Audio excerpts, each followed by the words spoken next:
Baking bread may seem like a simple task: mix flour, water, yeast, and salt, then bake. But behind this process lies a symphony of physics and chemistry. Every rising loaf is an experiment in thermodynamics, material science, and phase transitions. What really happens when dough enters a hot oven and emerges as bread? At room temperature, dough is a soft, elastic mixture of flour and water. When mixed, water hydrates the proteins in flour, mainly glutinin and gliadin, which link together to form gluten. This gluten network gives dough its stretchiness and the ability to trap gas. But that's just the beginning. One key player in the rise of bread is yeast, a single-celled fungus. Yeast feeds on sugars in the flour and produces carbon dioxide and ethanol through fermentation. The gas bubbles are trapped in the gluten network, causing the dough to expand. You could say that fermentation inflates the bread from within. But why doesn't the gas escape? The physics of elasticity and viscosity come into play. Gluten behaves like a viscoelastic material, which means it stretches under pressure but also resists flow, holding gas inside. Once the dough goes into the oven, physics takes over in a dramatic way. The first event is called oven spring, a rapid expansion of the dough due to increased gas pressure as the trapped CO2 expands and water vaporizes. This is governed by the ideal gas law, PV equals nRT. As temperature increases, so does the volume of gas. Simultaneously, starch gelatinization occurs. Starches in the flour absorb water and swell as the temperature rises, thickening and firming the dough. Around 60 to 70 DC, the starches begin to lose their crystalline structure and form a gel-like network. This transition locks the dough into its final shape. Meanwhile, gluten denatures, unfolds and sets, forming a strong protein matrix that gives bread its chewy texture. Then there's the formation of the crust. As surface moisture evaporates, the temperature at the surface rises above 100 degc. Maillard reactions begin, a set of complex chemical reactions between amino acids and sugars that produce hundreds of flavor and aroma compounds, as well as the brown color. Why does bread smell so good when it bakes? It's the Maillard reaction working its magic.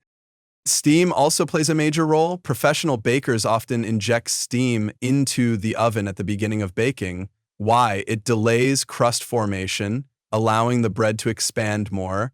It also improves heat transfer and helps create a glossy, crackly crust by gelatinizing starches on the surface. But not all parts of the loaf bake equally. Heat conduction is higher at the crust than at the center, which can create thermal gradients. That's why baking time and temperature must be carefully controlled to avoid underbaked centers or burned crusts.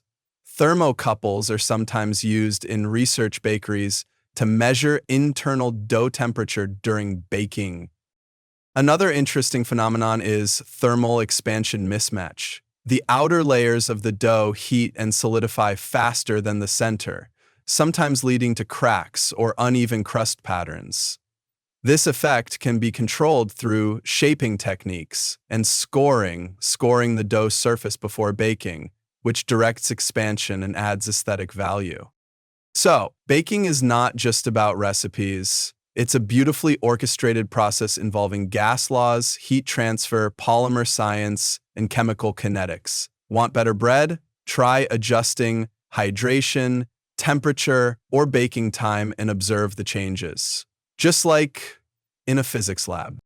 And next time you slice into a warm loaf, consider that what you're holding isn't just food, it's the end result of complex physical transformations and centuries of culinary science. Baking bread involves three main heat transfer mechanisms: conduction, direct contact, convection, hot air circulation, and infrared waves from oven walls. Conduction heats the pan and the bottom crust. Convection distributes heat through moving air to evenly bake the interior, and radiation maintains stable thermal conditions. These processes work in tandem to ensure the dough transitions from a raw mass to a structured loaf. The efficiency and balance of these heat modes determine crust formation, internal cooking rate, and moisture retention. A loaf baked in a stone oven develops a thicker bottom crust due to high conductive heat from the stone. Heat transfer in baking is like a symphony. Each method is an instrument contributing to the final harmony. As the dough heats up, water trapped inside begins to evaporate, creating steam that exerts pressure on the gluten network and causes the dough to rise rapidly. This process, known as oven spring, results in an expanded loaf volume before the gluten structure fully sets. Simultaneously, moisture evaporates from the dough surface, gradually drying it and contributing to crust formation. The rate of steam generation and its escape plays a vital role in controlling the texture and openness of the bread's crumb.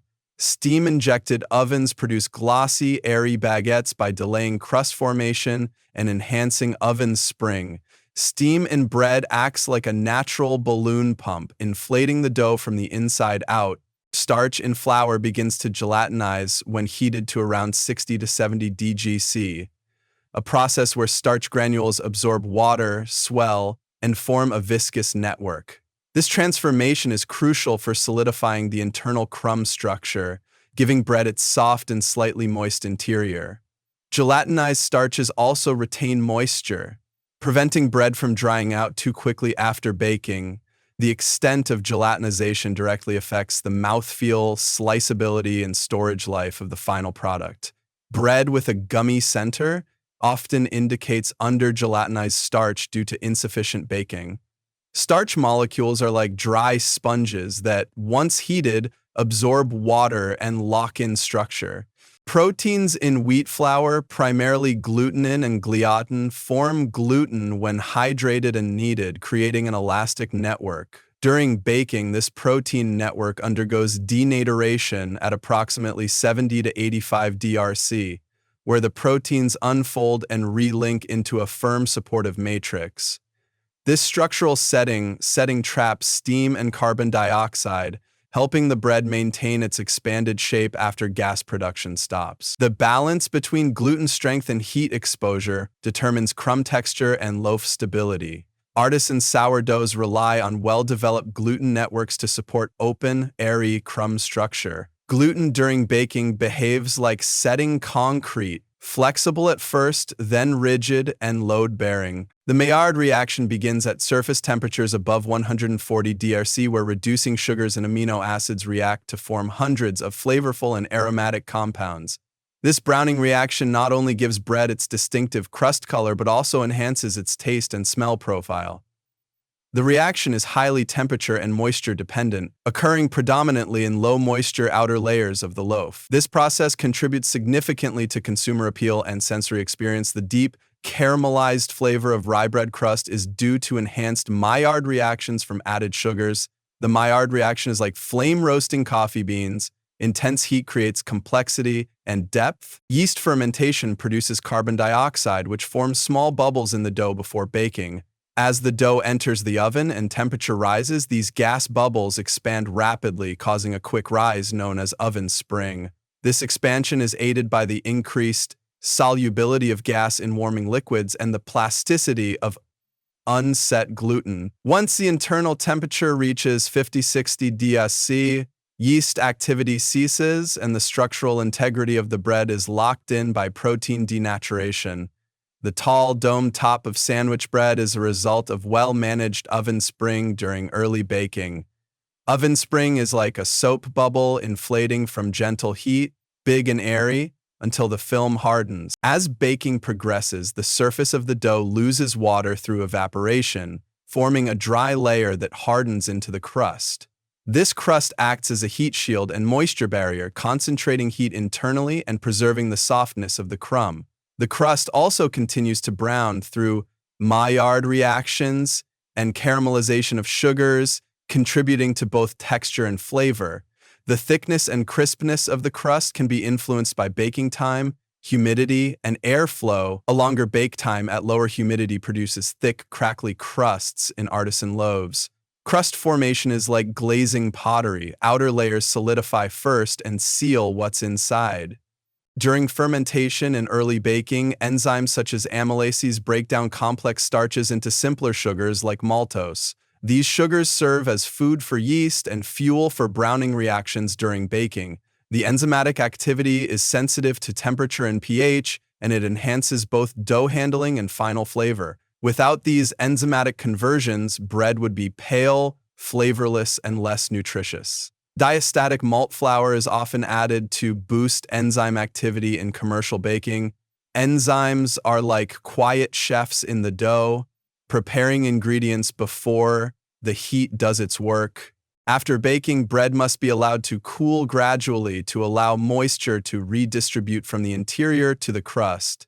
This internal migration prevents gummy crumb textures and stabilizes the final structure. Cutting bread too early can collapse internal air pockets and result in a sticky or underbaked mouthfeel. Proper cooling also completes residual baking, ensuring long shelf life and flavor development. Bakers often cool loaves on wire racks to ensure even airflow and prevent sogginess. Cooling bread is like tempering chocolate. It locks in structure through gradual thermal settling.